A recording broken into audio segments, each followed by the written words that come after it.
చనిపోతాం అని తెలిసి కూడా యుద్ధం చేసేవాడు సైనికుడు.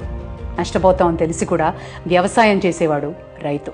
మనం 3 పూట్ల హ్యాపీగా భోంచేస్తున్నాము అంటే రైతు కష్టం ఎంతైనా ఉంది అని గుర్తు చేసుకోవడం అవసరం.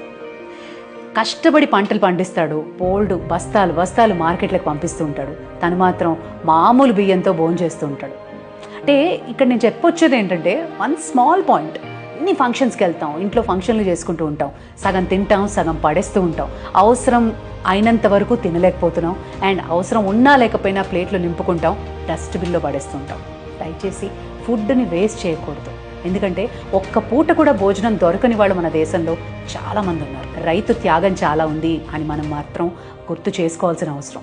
నెక్స్ట్ టైం ఫుడ్ వేస్ట్ చేస్తున్నాం అని అనిపించినప్పుడు కాన్షియస్గా అవసరం ఉన్న వాళ్ళకి ఒక్క పూట భోజనం పెడదాం.